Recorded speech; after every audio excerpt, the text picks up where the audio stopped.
I'm Tavia Nyong'o, and I'm very happy to be welcoming you back to the third and final panel of Day for Night on the Art of Queer Worldmaking with Gage Spex, Raul, Nieves, Dosha, and Jacolby Satterwhite. Those of you who was here at the top of the day. Okay, so some of you saw the beginning of Meta Prayer. We'll get a little bit of that again, as well as more work from Jacolby. Please refer to your programs for the full bios of everyone. Gage, whose birthday it is, so everyone say, "Happy birthday to you." Okay, great. And then send her GoFundMe, yes?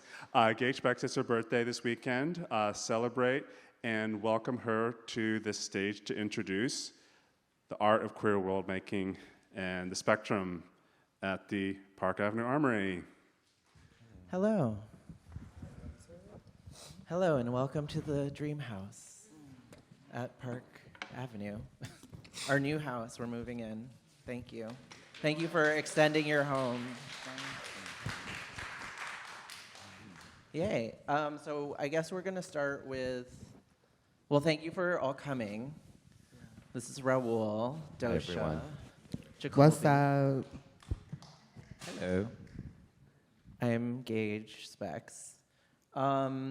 We're here to talk about performance and nightlife and world building. You know, we all create worlds in different ways, in similar ways. But we're going to start off with watching Jacolby's 5-minute piece, and we're going to have a moment of silence.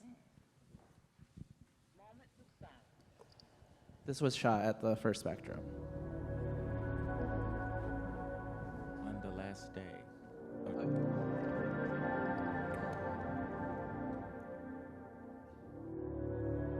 the bathroom.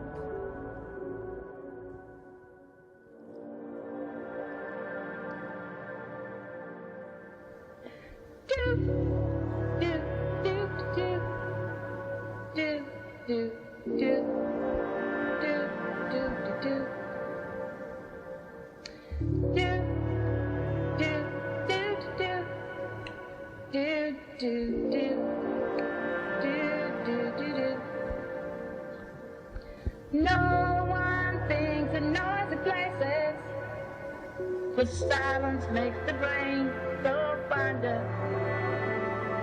In the silence of your day, chase your cares away and let your mind tune in to the next of what to do. And may peace all be with you, whatever you do. Moments of silence, moments of silence, moments of silence. Chase your cares away. May peace all be with you, whatever you do.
dance of your day. Chase your cares away and let your mind tune in to the next of what to do.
Do you want to talk about that for a second? Or? Oh.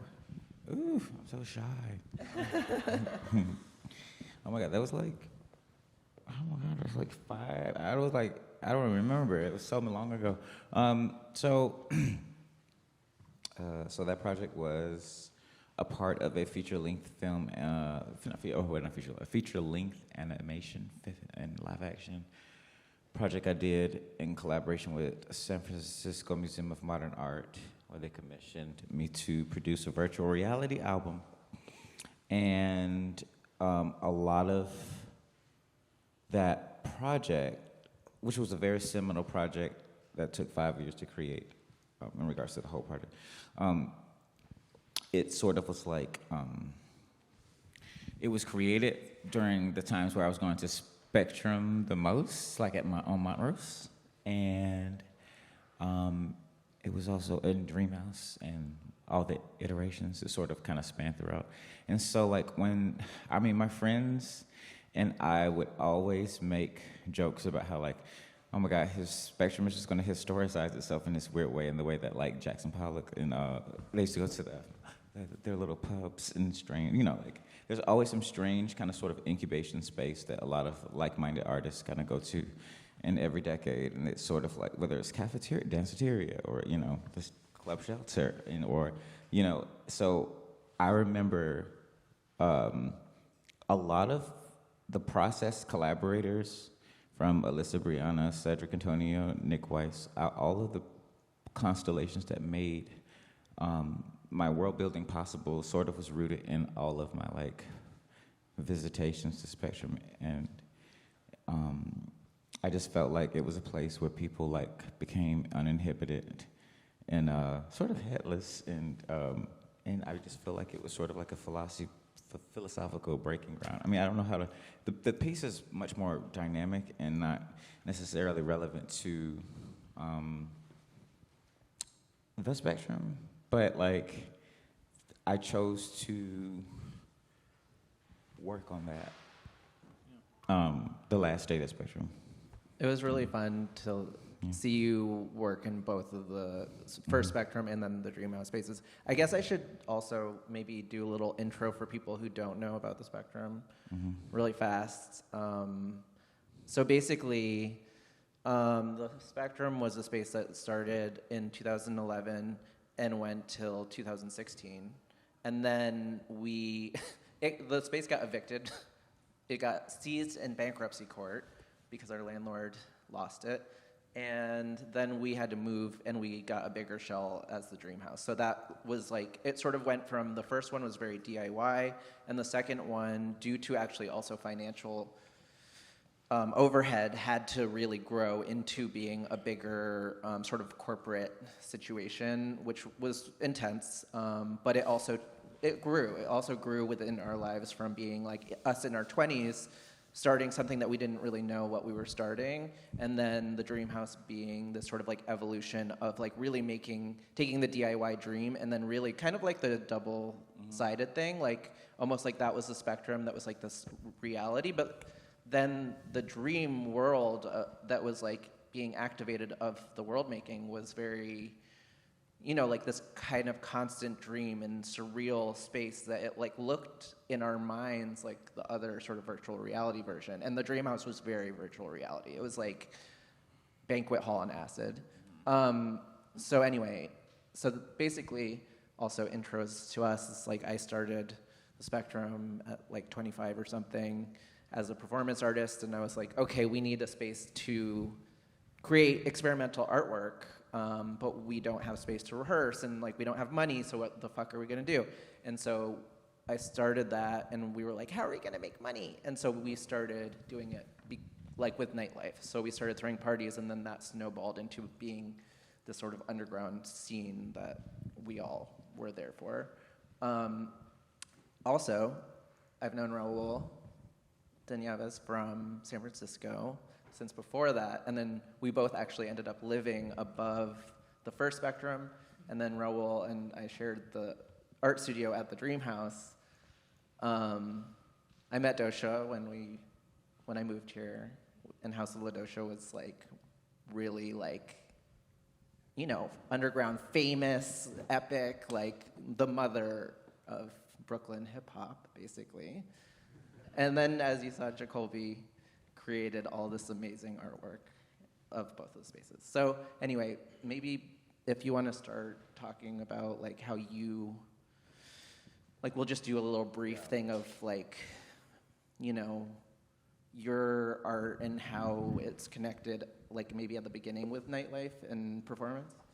Well, for me, I think just being able to sit next to Gage for this many years and to continue to see the growth that comes from, I think, within this idea of love and respect and creating a space for other people to be able to have that kind of space to not only experiment but to experience is something that I never really kind of thought would be so possible. You know, I moved to San Francisco with the dream of becoming an artist, and I got into CCA, but I couldn't afford the school, so I didn't end up going to school, but I ended up meeting Gage, who was at that school, and our history has really been about this idea of friendship and just seeing each other grow. And I think the most beautiful part about these spaces that Gage has been able to cultivate is just, you know, thinking about how my dream was to go to this art school, but I couldn't afford it. But then the thing that became the most accessible was a friendship. And not just a friendship between us, but a friendship that opened up many other doors for many other artists to come together and really just thrive.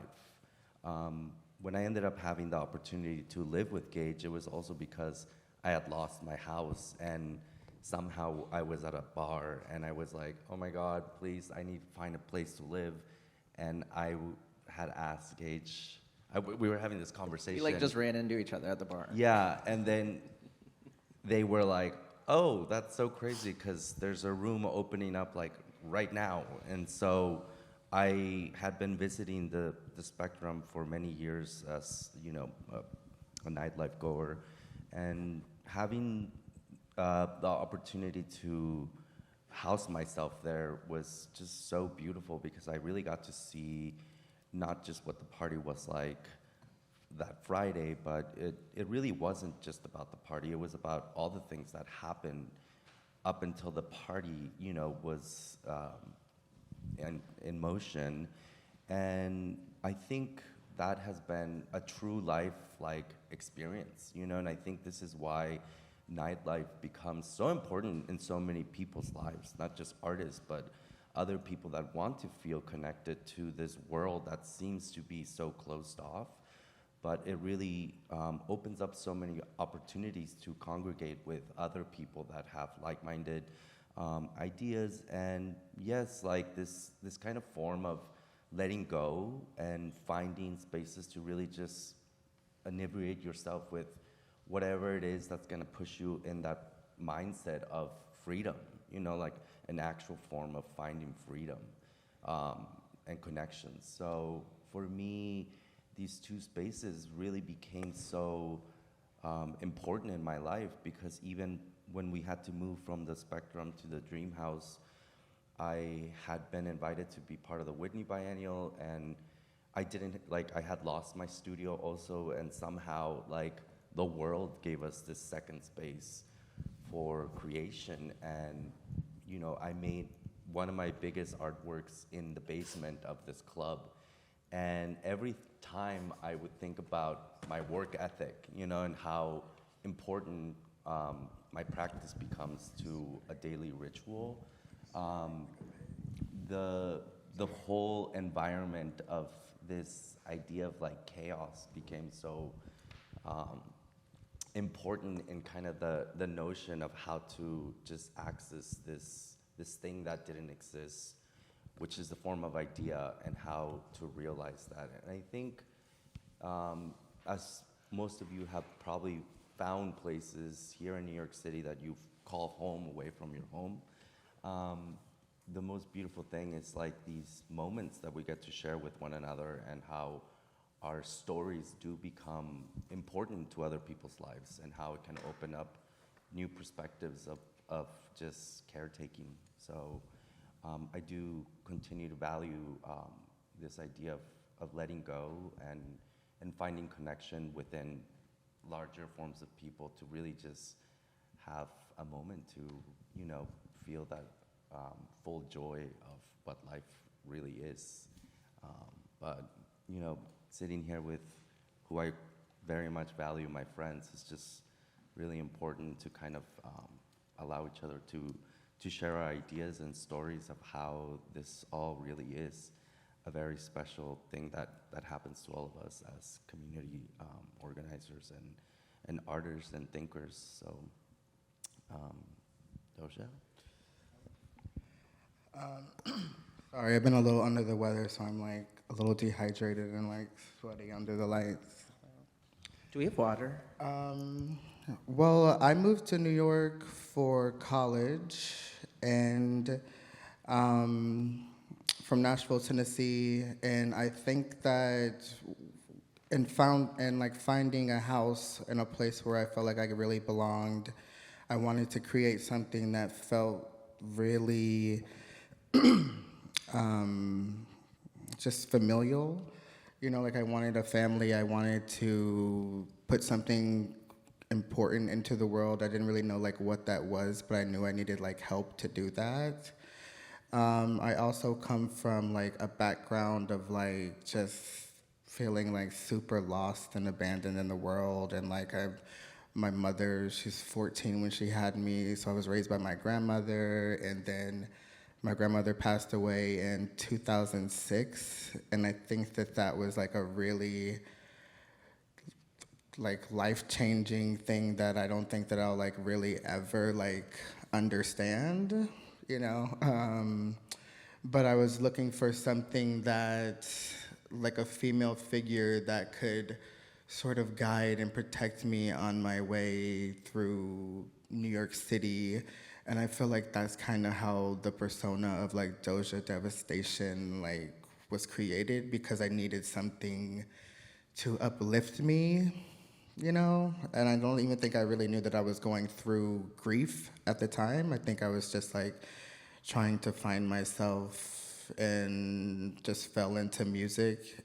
And I don't really, I'd never really had a background in music. It was just sort of something that I was like, I feel like I could do that. You know, I have GarageBand, I have iMovie, and, you know, I could do these things. So it was just sort of, I didn't have any money. I didn't have any like connections in New York, but like we would go out every night. And I remember I met you at Happy Endings, and you had it was carrying a chicken bag. Oh yeah, with Posey. With Posey, and I was like, oh, this bitch she's different. She's weird, but we kind of instantly bonded just like on the street. And I feel like in a lot of moments in my life where I was really trying to figure out like what is my next move, like what am I gonna do, how am I gonna pay my rent, like how am I gonna support myself. Gage was like very like crucial in like giving me opportunity and a space to perform and to make some money and to still be like the fab bitch that I thought I was. So shout out to the Spectrum. Yeah, and we also had like a lot of, like working in clubs together. With, like, we Lady worked Fag. we worked with Lady Suzanne Fag. We did West Gay. Frankie. I feel like we literally did every party. Like there's not a party that happened that like at least we weren't at. But we've worked very well together for a very long time. Yeah, and you're like the voice of our generation. Oh, You're like one of the. Well, thank you. You're like a word creator. A world and word. A world creator. and word creator. Thank you. I appreciate that. Living in New York, it's very hard to really like find like who am I? Like what am I gonna do? Like there's a lot of expectations that people have for you because they think you're like talented, because they think that you're like interesting, because they think that you're like just worthy of it. But it's hard to always find that within yourself, so it's nice when you have people around you who can affirm that within you, and I feel like I've experienced that from everybody who's here today, so. So we have like 20 minutes left. It's sort of like time is flying. Oh, right. So, Jacolby, do you want to say anything else about like performance and nightlife within your work, or like, should we talk about what do you guys think we should do? Should we talk about the Dreamhouse? Where should we go with this? Well, This is kind of how we function. I know. Exactly. We could talk for like 3 hours, I mean, performance and nightlife. I mean, the thing about it is that what I loved about Dreamhouse and Spectrum is that like a lot of things happened in the corner by the bathroom that was the performance. You know what I mean? Like it was sort of or very serendipitous things that happened. Like I remember seeing Serpent with Feet do a random Josiah do a performance like really spontaneously at the Montrose space that sort of changed me. And then 10, 15, I don't know how long, many years later, we performed together at the Met on stage. But they dragged my ass all the way from 2 rooms to see that performance. And I was like, I don't want to see this performance. But I'm so glad I saw the performance. But I just feel like it was such a weird, it felt so organic that it enabled people to be embarrassing and shameless and delusion of grandeur. Which that's necessary that's the first recipe to success.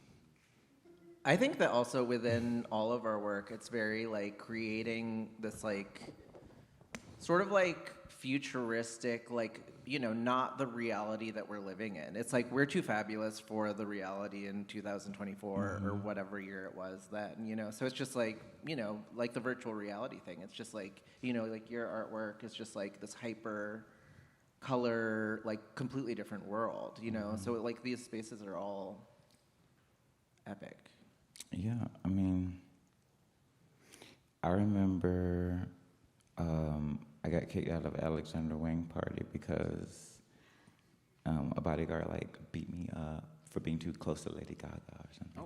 And I was like crying on a corner, and I got really drunk and did a lot of drugs.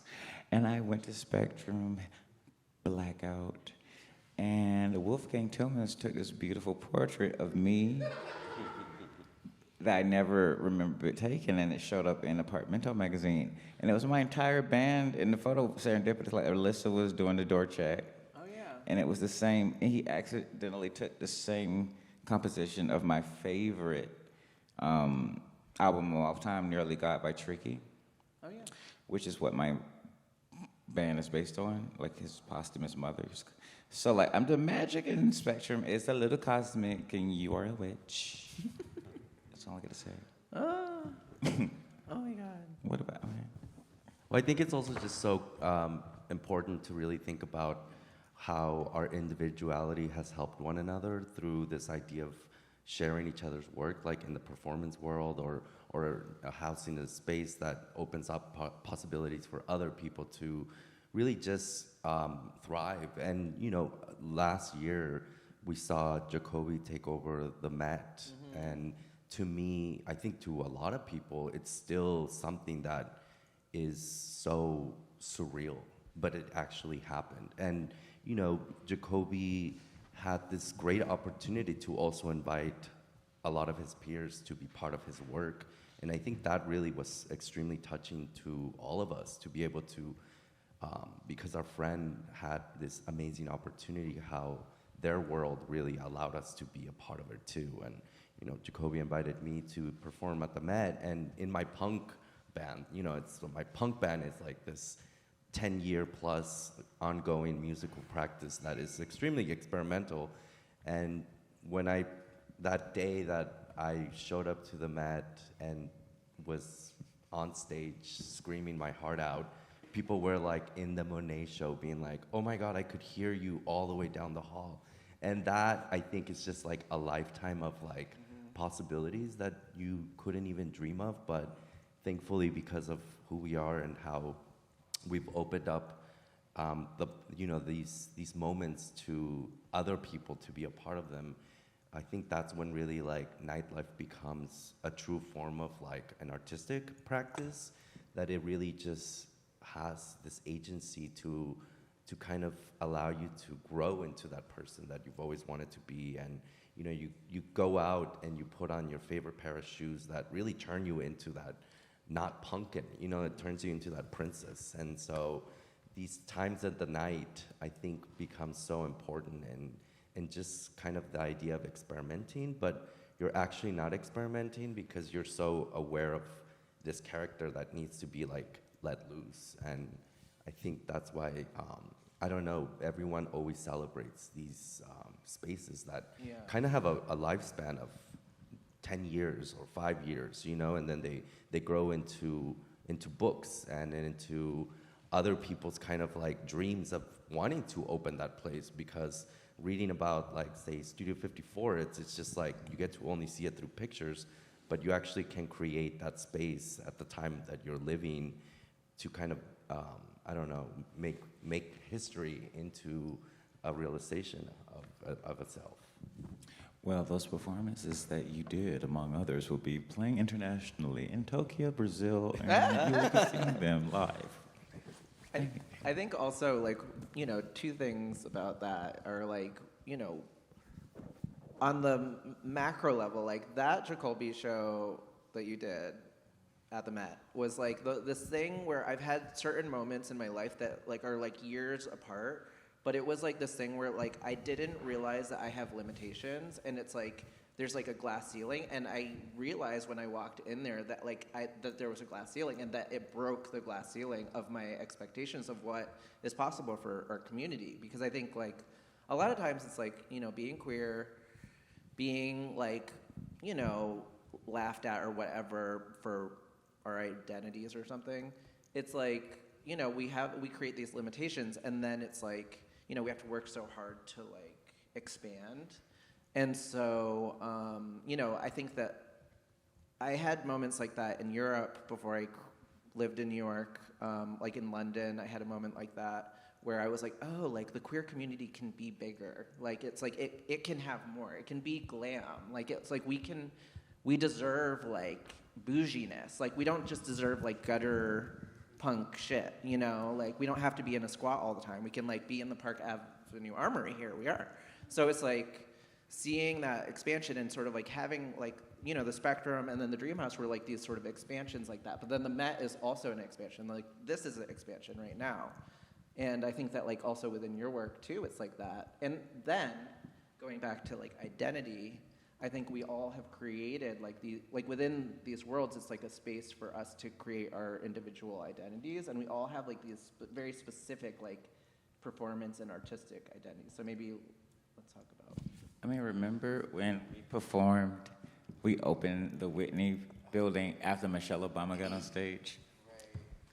If you would have told me that I would have been on the same stage as Michelle Obama, like being like really ratchet, and, like I was like, pussy that doesn't make sense. But I think growing up in Nashville, like I don't feel like I ever was able to like really speak and like really express myself in any kind of real, authentic way. So moving to New York and having just the platforms to just at least just like use my voice and just like say something, because I felt like I wasn't able to like protect myself. Like I could never stand up for myself. I could never like, it never felt like it was gonna happen. But you know, in New York, I was able to like build this, I don't know, like power that just felt like unstoppable, and it still is growing.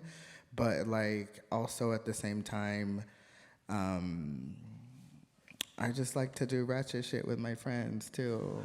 So being here, I mean, actually, I was here in January, and my friend Richard Kennedy performed in this room, and it was like, there's like all these pictures of these like white generals on the walls and like shit like that, and he's doing a Broadway show about like being so gay, like so black and so gay. Like I was just like, you know, you could really do anything. Or like be whoever you want to be. Do you know what I mean? Like you can really shoot an arrow and it could go really, really far. But like the possibility is like really there, and like the reality of like you can build that world. You can like really, because we can all get lost in like music and like magazines. I remember seeing like Kimbra Fowler, and I was like, who is that? Like this person like performs, exists, like. It was just, you know, or like no bra. Like, I was just like, that's such a stunt. And I knew I had to go to New York to be able to be that type of person. But yeah.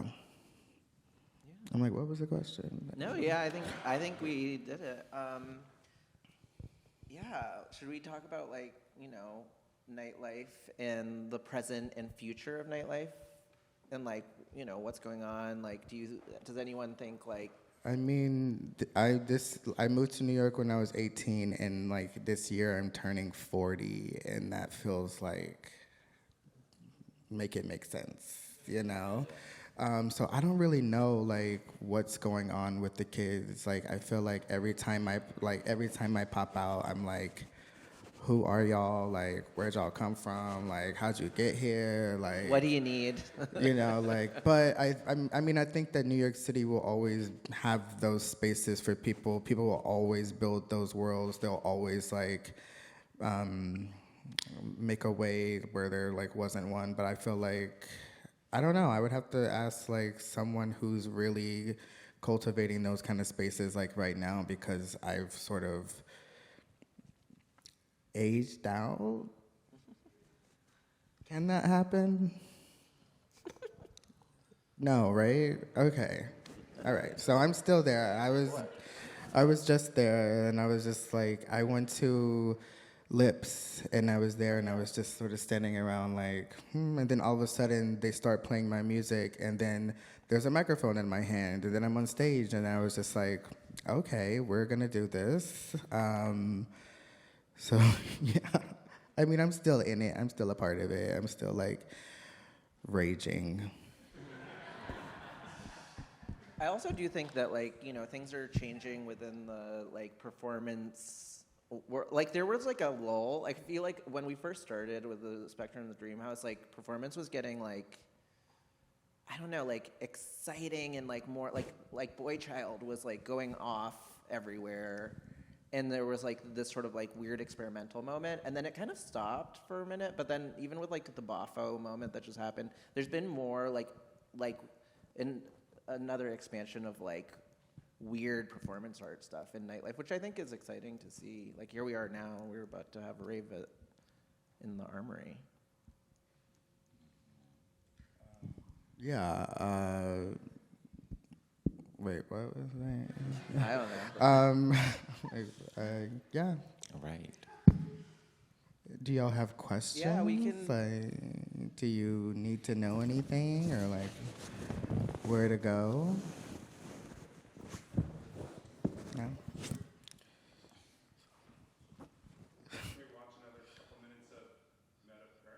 Oh yeah. Sure. Wait, what part are you gonna play though? Okay, go ahead. Okay, go ahead. Let love lead the way as we walk hand in hand.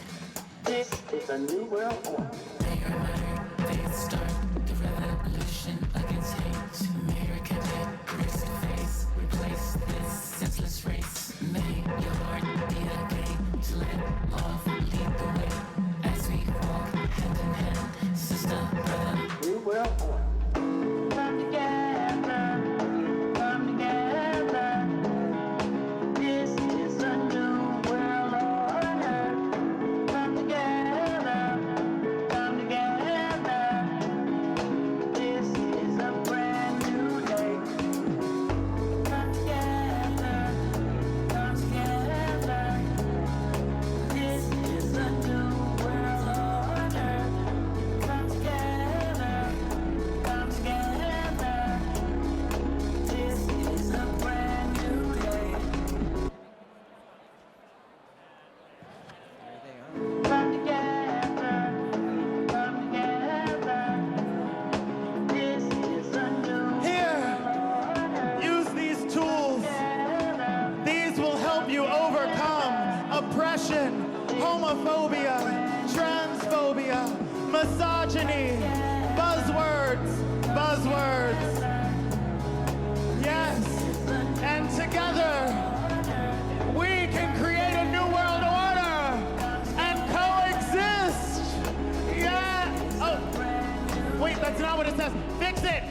This is the Met, people. This is a big fucking deal. We're at the Met Museum. What do you think this is?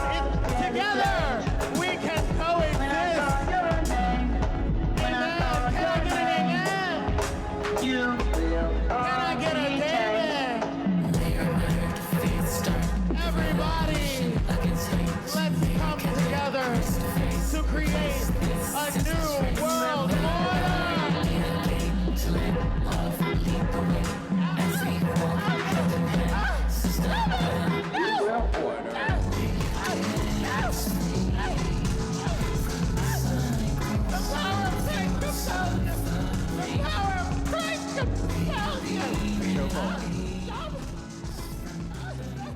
There's Chokehold also. Our friend Ellery is a wild diva. Yes, I love Lava Contraire and Ellery and Choco. They really killed it that night. Oh my god, yeah. Got me all boycotted and shit. It was really amazing. Also, when I saw all the stuff in here, like this, isn't that the World Trade Center or whatever? No, that's like What is just that? some building I made in my. Okay, you just created it. Yeah.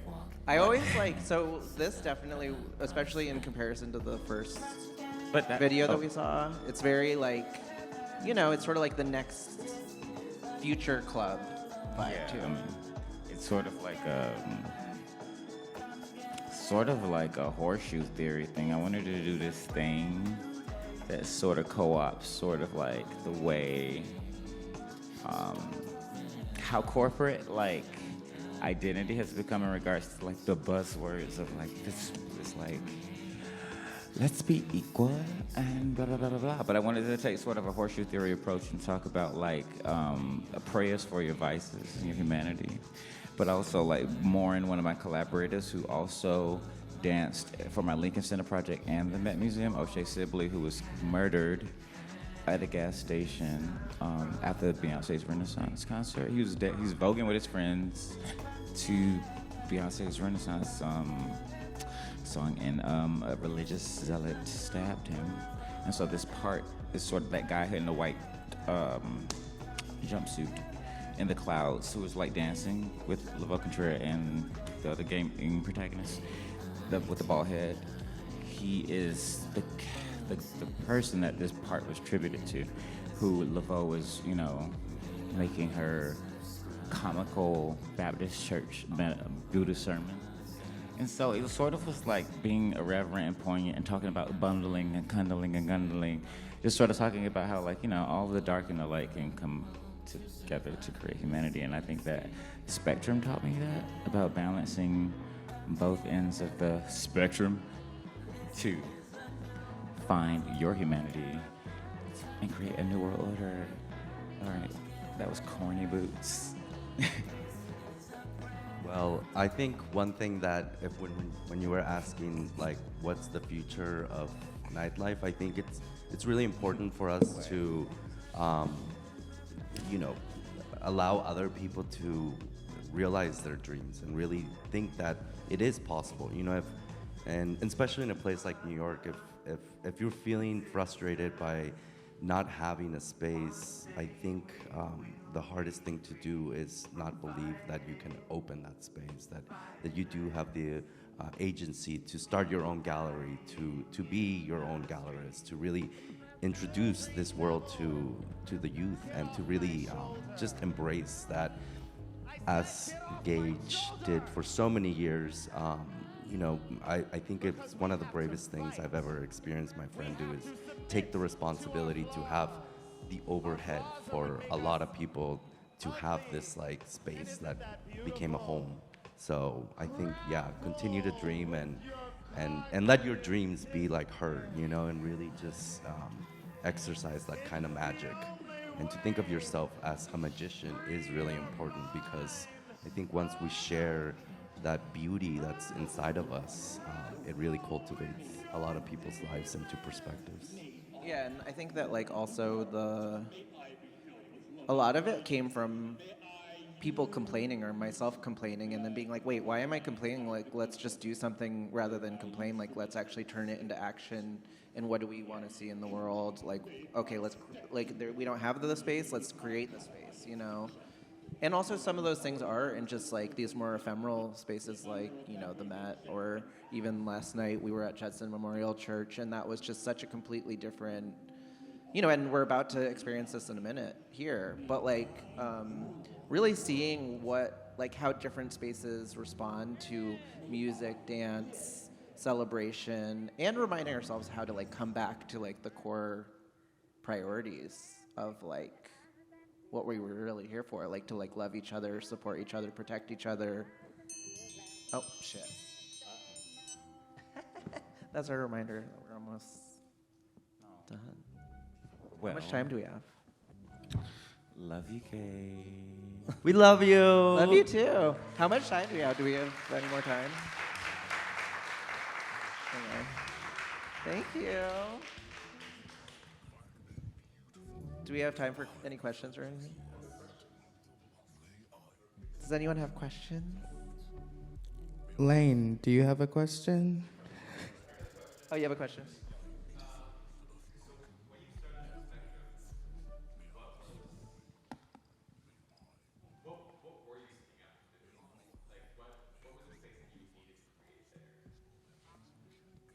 So the question was what we were setting out to do at the Spectrum, right? What were you finding before? Oh, well, kind of we actually were, a lot of us were complaining about not having enough space for, the time was very different. This was 2011, so there was not really that much electronic music, actually. There was sort of a lot in gay bars. The gay bar culture was really top 40, kind of maybe disco, maybe hip hop. It was very different. There was not much dance music, and also the cabaret law was happening, so you would get in trouble for dancing. So we were okay, as far as, first of all, we wanted a space to create artwork and community stuff as well. So like more of that, but then with the nightlife thing, we were like, okay, we want to actually dance. We also want to not have the limit of 4 a.m. Like continuing to party until dawn, you know, like that was not possible. So we just needed to make it happen. So we did. And also like creating safety, you know, like I think that there was like not that much, like to be like a woman, to be femme, to be trans, there was like, it was very like gay man culture, you know. It was also like not very diverse, like it was very different at that time. Well, so the Dreamhouse ended in 2019, like the physical spaces ended in 2019. And it was 9 months before the pandemic started, so it actually was like a perfect amount of time to start like figuring out the next steps of like being roving. And so we started the Sing last night. That was the first one for my birthday. That was at Judson Memorial Church, Doll Club. And it also has like, it's an earlier thing, and the fact of it being at Judson, which is like very activist minded, I also wanted it to have a aspect of care, so it has like kind of like a harm reduction aspect of like coming earlier, like before 9:30. It's sort of more mocktail oriented, and then after there's like a full bar, so it's like you can sort of, you know, it's like in our culture, it's like there's a lot of drugs, there's a lot of alcohol, you know, and so just being like, okay, like let's shift it up, go to the other end of the spectrum for a minute, you know. But yeah, technically we can maybe do it once a month, maybe October 26th next, maybe. But yeah, but also speaking of Spectrum and Dreamhouse, Journey, who's here, she will be making a book or writing a book about the history and has interviewed a lot of people in New York. So soon you'll be able to have a little bit more of a, you know, realized, tangible, you know, full history into it. So I think we're all very excited to see that happen. Okay, thank you. Thank you, everyone. Thank you. Thank you.